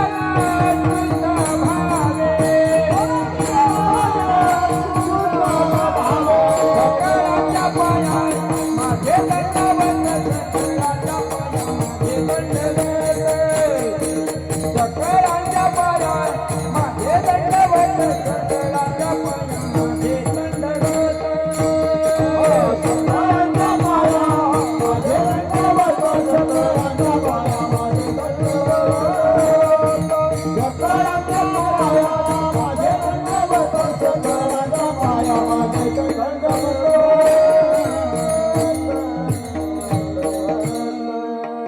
दुसरा दोष सांगितला कोणता? विक्षेप दोष. तो कशाने जातो? नामस्मरणाने जातो. बघा आता इथं स्वामी समर्थ भक्ताचे काही मंडळी असतील, केंद्रातले साधक, तर त्या ठिकाणी त्या मंदिरामध्ये किंवा त्या केंद्रामध्ये जर गेलं ना तर तिथे एक नियम आहे. काय नियम आहे? त्या केंद्रात गेल्यानंतर आपल्याला माळ दिली जाते, 11 माळीचं जप करा. तो जप केल्यानंतर तुम्ही भगवंताचं असणारं स्वामींचं दर्शन घ्या. आपण आता या ठिकाणी कीर्तन चालू केलं. सुरुवातीला काय केलं? पहिल्यांदा रामकृष्ण हरिभजन केलं. हे जर कार्य करायचं असलं, त्याच्यात जर आपल्याला विक्षेप नको असला तर आपण काय करतो? सुरुवातीला भगवंताचं नामस्मरण करतो. मग आता नामस्मरण केल्याने विक्षेप दोष जातो. पहिला तुम्हाला मल दोष सांगितलाय, तो कशाने जातो? तर दान धर्माने जातो. दुसरा विक्षेप दोष सांगितलाय, तो नामस्मरणाने जातो. तिसरा एक दोष सांगितलाय, तो कोणता सांगितला? आवरण दोष. कोणता सांगितलाय? आवरण दोष. तुम्ही म्हणता आवरण दोष म्हणजे काय? आवरण दोष सांगणं सोपं नाही. तो कसा आहे त्याच्यासाठी उदाहरण देतो. ह्या बांधापासून तर त्या लिंबापर्यंत ह्या पठ्ठ्याची जमीन, कुठून? ह्या बांधापासून त्या लिंबापर्यंत हा समोरचा बंगला ह्या पठ्ठ्याने बांधला. माझ्याशिवाय हे दुसरं कोणीच करू शकत नाही. माझ्या वडिलाला जमलं नाही, माझ्या भावाला जमलं नाही, हे मी केलं. याला म्हणतात आवरण दोष. जे माझं माझं म्हणतो ना आपण, हे माझंही, हे उपरणं माझंही, हे जे काय असं माझंही, हे घड्याळ माझंही, हा मोबाईल माझाही, हे माझं माझं जे म्हणतो ना त्याला म्हणायचं आवरण दोष. आणि हे माझं माझं म्हणल्यामुळं काय उरायलंय? आवरण आपल्यावर ते निर्माण झालं, हे काहीच आपलं नाही. आलिया आकारा अवघिनाशी भगवंत म्हणतात. तर हा आवरण दोष कसा घालवायचा? आता शेवटचं उदाहरणाचं दोष सांगतो की कसा घालवायचा. तो आवरण दोष घालवणे आपल्या बाकी हातात. आवरण दोष आपल्या हातात. कोणाचं? तुमच्या काही माझ्या नाही. उद्या तुम्ही म्हणता आवरण दोष हे माझं नाही, तुम्ही तर काल कांद्यात पाणी भरीत होते, आज इथं आम्हाला ज्ञान पाजून राहिले. बरोबर आहे की नाही? कारण की संतांनी सांगितलंय काय, की जोडून या धन उत्तम व्यवहारी. तुम्ही धन कमवा, उत्तम व्यवहाराने धन कमवा, संसारासाठी ते लागतंच. परंतु काय करा, उदास विचार करू नका, काय करू नका, इतरत्र गोष्टी त्याच्या मागे पळू नका. मग ह्यो आवरण जर दोष तुम्हाला घालवायचा असेल, माझं माझं जे म्हणता तुम्ही सगळं माझ्या मागं, याच्या मागं पळत त्याच्या मागं पळत, हे करू का ते करू, ते करू का हे करू, समाधान तुम्हाला मिळाना. हा आवरण दोष तुम्हाला जर घालवायचा असेल, समाधान प्राप्त करायचं असेल, तर तुम्हाला सद्गुरूची भेट व्हावी लागते. सद्गुरूची भेट झाल्याशिवाय या ठिकाणी उभा राहता येत नाही. जर समजा एखादा वेल्डिंग करणारा माणूस जर कीर्तनकार होऊ शकतो, तो कशाच्या जीवावर होऊ शकतो सतीश भाऊ? सद्गुरूच्या भेटीनंतरच होऊ शकतो. सद्गुरूची ज्यावेळेस आपल्याला भेट होईल, त्यावेळेस आपल्याला काय होईल, की असणाऱ्या या गोष्टीची प्राप्ती होईल. म्हणून सद्गुरूची भेट झाल्यानंतर तुमचा आवरण प्रकारचा दोष जातो. आणि मग तुम्ही म्हणता असं कसं, आता सद्गुरूला भेटायचं मग सगळं सोडून द्यायचं की इथलं, हे सगळं काय, हे सगळं माझं एवढं राष्ट्रांनी मी उभं केलं महाराज, प्रकाश महाराज, एवढी मोठा बंगला बांधलाय, 2 गाड्या घेतल्या, मुलाला इंजिनिअरिंगला घातलं, आणि हे सगळं सोडून घ्यायचं का? तर जगद्गुरु तुकोबराय म्हणतात, हे सगळं आकाराला जे आलेलं आहे ना, हे सगळं नाश पावणारे अभंगाच्या 3ऱ्या चरणात.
महाराज म्हणतात, जे जे आकारला येतं ना, ते सगळं नाश पावणारी, जे जे डोळ्याने दिसतं ना, ते सगळं नाश पावणारी.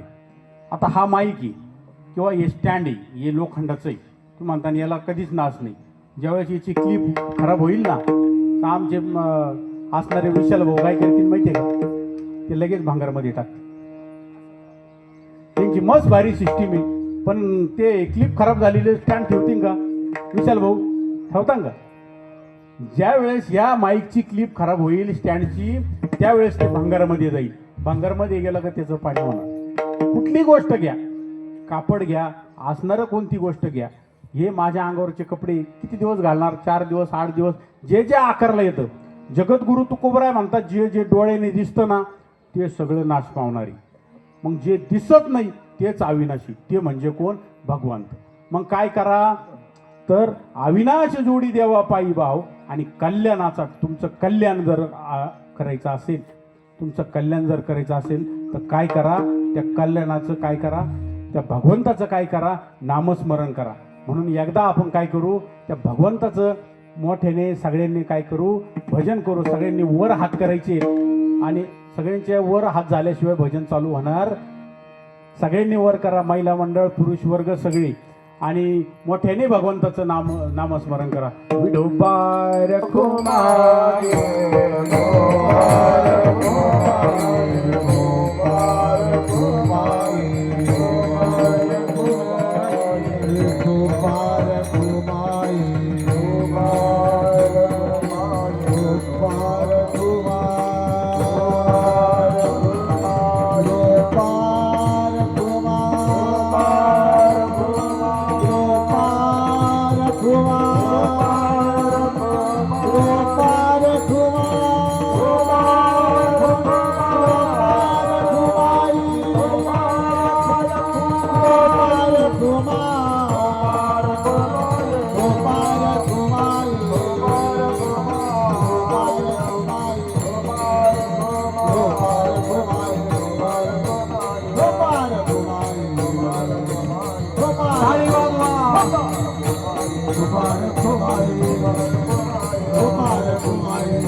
या अविनाश परमात्म्याला जर तुम्हाला प्राप्त करून घ्यायचं असेल तर काय करा, त्या भगवंताचे पाय धरा. कारण की ते भगवंताचे पाय असे सुकुमार आहेत, तर ते जर तुमच्या चित्तामध्ये जर तुम्ही साठवले तर तुम्हाला अविनाश प्रकारचं काय असन ते सुख भेटन, समाधान भेटन. आणि जर तुम्ही याच्यातच संसारामध्ये जर पडून राहिले तर तुम्हाला अंतकाळीच्या वेळेला त्या भगवंताचं नाव येणार नाही. बघा आता आपण काय करतो, एखादी व्यक्ती जर वयस्कर झालेली असेल आणि अंतकाळीच्या वेळेला त्यांच्या असणाऱ्या मुली, त्यांची असणारी मुलं त्या बाबाजवळ जातात बरं का, पांडुरंग महाराज. आणि मग त्यांना काय सांगतात, असं करा, शिव शिव म्हणा, शिव शिव म्हणा, रामकृष्ण म्हणा. अहो त्यांनी आयुष्यभर दुसऱ्याचे बांध कोरले, त्यांच्या मुखामध्ये शिव शिवन रामकृष्ण कसं काय नाव यायचं. आजचे असणारे आपले बाबा भगवंताची सेवा केली, नवनाथ महाराजांची सेवा केली. नवनाथ महाराजांची काय केलं, त्यांनी वाऱ्या केल्या, आपल्या मुलाचं नाव काय केलं, नवनाथ ठेवलं. अखंड त्यांच्या असणाऱ्या मुखामध्ये भगवंताचंच नाव आलं, नाथांचंच नाव आलं. तसं काय होतं, शास्त्र असं सांगतात, महाराज म्हणतात, आणि मरणी जया जे आठवे तो त्याची गतीत पावे, म्हणून सदा स्मरावे मातेची या तुवा. भगवंत अर्जुनाला सांगतात गीतेमध्ये की ज्या शेवटच्या अंत काळाला तुझ्या मुखामध्ये जे नाव येईल ना त्याच गतीला तू.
अंतकाळीला तेवढा एकच भगवंत आपला सोयरा राहणारी, इतर असणारे सोयरे दायरे सगळे कुणी संग येणार नाही.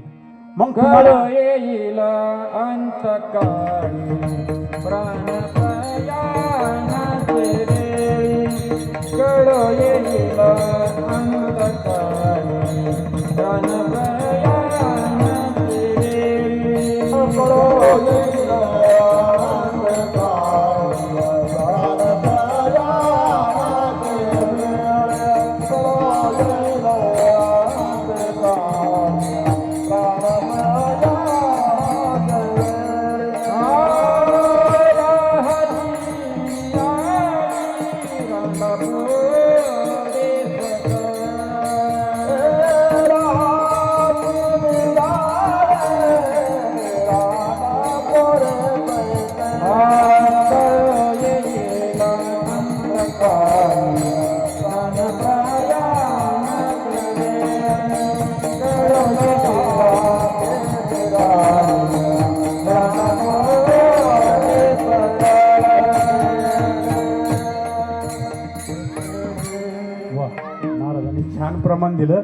आता मला बोलायला वेळ राहिला नाही, 10च मिनिटं राहिली. तर 10 मिनिटामध्ये आपल्याला सेवा समाप्त करायची. तत्पूर्वी तुम्हाला एक 4 वाक्य महाभारतातले आमचे गुरुजी कायम सांगतात, तेवढे एक 4 वाक्य सांगतो, आपल्याला सेवा समाप्त करायची. महाभारत सांगतोय की दिवसे नेम तत्कुर्या, दिवसे नेम तत्कुर्या तेने रात्री सुखमोसी, अष्टमासमे तत्कुर्या तेने वर्षा सुखमोसी, पूर्वे वैश्री तत्कुर्या तेने वृद्धा सुखमसी, आणि यावत जीवेन तत्कुर्या तेने प्रेत्या सुखमोसी. सविस्तर सांगतो. दिवसे नेम तत्कुर्या, दिवसभर जर तुम्ही चांगलं कर्म केलं ना दिवसभर, तर रात्रीच्या वेळेला तुम्हाला शांत झोप लागते. आपण बघा, प्रत्येक जणाच्या घरात मोठमोठ्या गाद्या आहेत. आता प्रकाश महाराज प्रत्येकाच्या घरात, बरं का साई, प्रत्येकाच्या घरात मोठमोठ्या गाद्या आहेत. आणि बॉक्स गाद्या, कोणाच्या कोणत्या गाद्या. पण वारीला जर आपण गेलो ना, दिवसभर भगवंताचं नामस्मरण होतं. आणि भगवंताचं नामस्मरण जर झालं तर आमचे गुरुजी म्हणतात अगोदर झोपा लागतात आणि मग खाली पडतात. पर ढेकळत, म्हणजे ढेकळत पण झोप येते. दिवसभर नामस्मरण केलं, दिवसभर चांगलं कर्म केलं आणि तुम्ही कोणाचं लांड्यालाबडे नाही केलं, कोणाला फसवलं नाही, काही नाही केलं ना, तर संध्याकाळच्या वेळेला शांत अशी झोप लागते. महाराज म्हणतात दिवसे नेम तत्कुर्या तेने रात्री सुखमोजी, त्याला रात्र कशी जाईल, आनंदाची जाईल. कधी? दिवसभर चांगलं कर्म केली. दुसरं वाक्य सांगितलंय अष्टमासमे तत्कुर्या, 8 महिने जर चांगलं, जुना काळ असा होता की 4-4 महिने पावसाळा चालायचा, आणि हा जो मजूर वर्ग होता ना, यांना 4 महिने कुठलंच काम मिळत नव्हतं. मग ते काय करायचे, 8 महिने काबाड कष्ट करायचे आणि 4 महिने घरात बसून खायचे. ते जुन्या काळचं वाक्य आहे, अष्टमासमे तत्कुर्या. 8 महिने तुम्ही जर चांगलं कर्म केलं तर 4 महिने तुमचे सुखाचे जातील. अष्टमासमे तत्कुर्या त्याने वर्षा, वर्षा म्हणजे पावसाळा, वर्षा सुखमोशी. तिसरं वाक्य सांगितलं पूर्वे वैश्री तत्कुर्या. तुम्ही जर लहानपणापासून तरुणपणात जर चांगलं कर्म केलं, कुणाला फसवलं नाही, चांगल्या मार्गाने सगळ्या गोष्टी केल्या, पैसा कमावला, चांगल्या मार्गाने कमावला, कोणाला त्रास दिला नाही, कोणाला भरत महाराज कोणालाच त्रास नाही दिला, तर म्हातारपण कसं येईल. आता वेळ नाही मला उदाहरण सांगायला, पण पूर्वे वैश्री तत्कुर्या, लहानपणापासून तरुणपणापासून जर तुम्ही चांगलं कार्य केलं तरुणपणात, तर तुम्हाला वृद्धपण, म्हातारपण चांगलं येईल. म्हातारपणात कुठल्याच व्याधी राहणार नाही, कुठले आजार तुम्हाला होणार नाही. आणि तुम्ही अशी टवटवीत ही सगळे मंडळी, टोपीवाले बसलेले वयस्कर मंडळी, सगळ्यांच्या अगोदर येऊन बसलेली, अजून मांडी सुद्धा हलवली नाही त्यांनी. हे कशाचं आहे, त्यांनी आयुष्यभर कष्ट केलेत, तरुणपणामध्ये नांगरा हाकलीत बाईला मागं, म्हणून आता ते बसू शकतात. म्हणजे महाराज म्हणतात पूर्वे वैश्री तत्कुर्या, जर तुम्ही तरुणपणात चांगलं जर कर्म केलं तर त्याने वृद्धा सुखमोशी, तुम्हाला म्हातारपण चांगलं जाईल. आणि शेवटचं वाक्य सांगतो यावत जीवेन तत्कुर्या, यावत जीवे, पूर्ण जन्मभर जर तुम्ही चांगलं कर्म केलं तर शेवटच्या अंतकाळेला तुमच्या मुखामध्ये भगवंताचं नाम येईल आणि तुम्ही काय होतील, त्याने प्रेत्या सुखमोशी, तुम्हाला काय होईल, मरण चांगलं येईल. अशा असं जर तुम्ही जर कर्म केलं तर तुम्हाला अविनाश भगवंताची काय होईल, प्राप्ती होईल. आणि जगद्गुरु तुकोबराय अभंगाच्या शेवटच्या चरणात सांगतात की या चित्तामध्ये काय करा, तुम्ही त्या भगवंताला आठवा. तुका म्हणे येथे सकळ विश्रांती, तुका म्हणे येथे सकळ विश्रांती, तुका म्हणे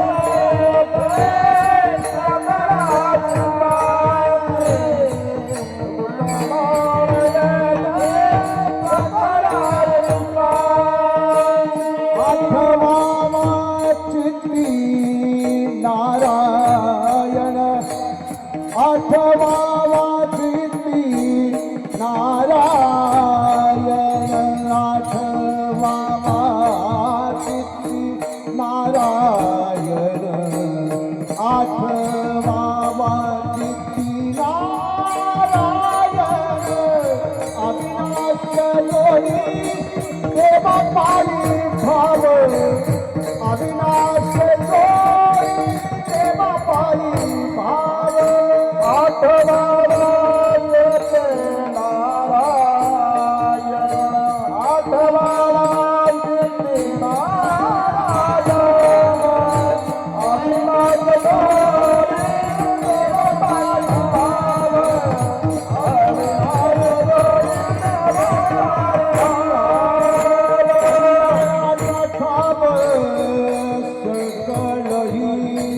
कल्याणाचा ठाव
गुणीजन मंडळी करता एकदा जोरदार तुम्ही असं टाळ्या वाजवा. सुंदर अशी साथ संगत, सगळे गुरु समान आहेत मला. सुंदर अशी साऊंड सिस्टीम आमचे स्वामी समर्थ मंडप विशाल महाराज शिंदे, उत्कृष्ट अशी साऊंड सिस्टीम त्यांची आहे. आणि या ठिकाणी यूट्यूब चॅनलच्या मार्फत आमचा साई लोखंडे, तो पण भजनी आहे बरं का. तो फक्त यूट्यूब चॅनल नाही चालवत, तो उत्कृष्ट काकडा म्हणतो. उत्कृष्ट असा भजनी, सुंदर असा त्याचा आवाज आहे. तर असणारे हे काळाची गरज आहे महाराज. आता भजनी मंडळ मिळत नाही, काही गावामध्ये अशी परिस्थिती आहे, भजनी मंडळ नाही. तर आता आम्ही असं चालू केलंय महाराज, भरत महाराज, आम्हीच भजनी आणि आम्हीच कीर्तनकार. कारण की कसं होतं, बाहेरचे कीर्तनकार बोलवायचे, लांबचे कीर्तनकार बोलवायचे, त्यांच्यासाठी संस्थेतले मुलं बोलवा, त्यांना 5-50 हजार द्या. काही लोकांची परिस्थिती नाही आणि त्याच्यामुळे हे कार्यक्रम बंद व्हायला चालले. तर आम्ही तोडकं मोडकं करण्याचा या ठिकाणी प्रयत्न करतोय. आणि झालेली आजची जी सेवा आहे, असणारे बाबा नाथ महाराजांचे असणारे सेवक आणि नवनाथांचे भक्त होते. सर्व त्यांचा परिवार हा नवनाथ महाराजांचा भक्त आहे, सर्व सात्विक कुटुंब आहे. आणि या अशा कुटुंबाच्या, कारण की कुठल्याही कीर्तन करायचं कोणासाठी करायचं, जी व्यक्ती होती त्याने काहीतरी नामस्मरण केलेलं आहे, काहीतरी भगवंताची पूजा केली, माळकरी व्यक्ती होती. आणि अशा ठिकाणी जर कार्यक्रम करायची जर संधी मिळाली तर ते माझं परमभाग्य आहे. म्हणून झालेली सेवा या ठिकाणी तुम्ही असणारे संत मायबाप सर्वांच्या चरणी, या गुणीजन मंडळीच्या चरणी या ठिकाणी अर्पण करतो. तत्पूर्वी जे काही 2 शब्द जगद्गुरु तुकोबरायांच्या असणाऱ्या अभंगामधून तुम्हाला या ठिकाणी सांगण्याचा प्रयत्न केला. वास्तविक पाहता जगद्गुरु तुकोबरायांना याच्यापेक्षा वेगळं अजून काहीतरी सांगायचं असेल माझ्या अल्पबुद्धीप्रमाणे. तसेच असणारे माझे गुरुवर्य हरिभक्तपरायण राजेंद्रजी महाराज चितळकर सर, संगीत अलंकार, नादब्रह्म संगीत विद्यालय यांच्या सानिध्यात राहून त्यांच्या मुखातून जे काही थोडंफार चांगलं ऐकण्याचा प्रयत्न केला, तो आपल्यासमोर मांडण्याचा या ठिकाणी प्रयत्न केला. यदाकदाचित काही चुकीचे शब्द माझ्या मुखातून या ठिकाणी गेले असतील तर तुमच्याच परिसरातील एक बालक म्हणून या ठिकाणी काय करा, क्षमा करा. आणि पुनश्च एकदा झालेली सेवा आजच्या असणारे बाबा यांच्या चरणी, तुमच्या सर्वांच्या श्रोतेजनांच्या चरणी, या महाराज मंडळाच्या चरणी अर्पण करतो आणि थांबतो. एकदा भजन घ्या. ज्ञानेश्वर माऊली दाराला